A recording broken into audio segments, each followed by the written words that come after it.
بسم الله الرحمن الرحيم. يا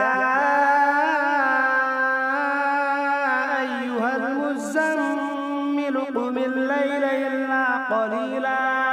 نصفه أو انقص منه قليلا أو زد عليه ورتل القرآن ترتيلا إنا سنلقي عليك قولا ثقيلا إن ناشئة الليل هي أشد وطئا وأقوم قيلا إن لك في النهار سبحا طويلا واذكر اسم ربك وتبتل إليه تبتيلا رب المشرق والمغرب لا إله إلا هو فاتخذه وكيلا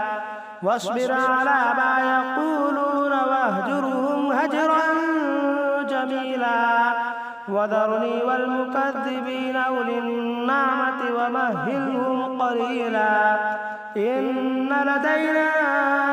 أنكالا وجحيما وطعاما ذا غصة وعذابا أليما يوم ترجف الأرض والجبال وكانت الجبال كثيبا مهيلا إنا أرسلنا إليكم رسولا شاهدا عليكم كما أرسلنا إلى فرعون رسولا فعصى فرعون الرسول فأخذناه أخذا وبيلا فكيف تتقون إن كفرتم يوما يجعل الولدان شيبا السماء منفطر به كان وعده مفعولا إن هذه تذكرة فمن شاء اتخذ إلى ربه سبيلا إن ربك يعلم أنك تقوم أدنى من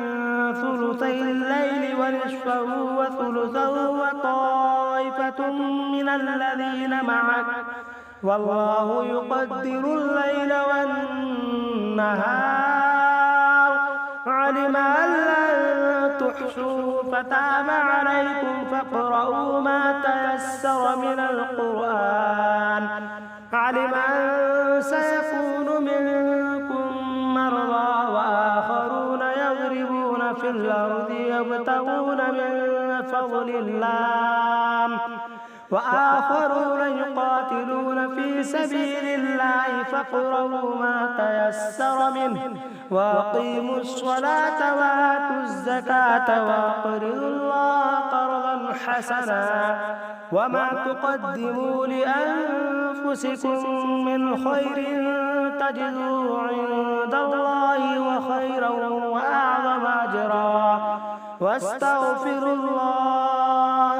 إن الله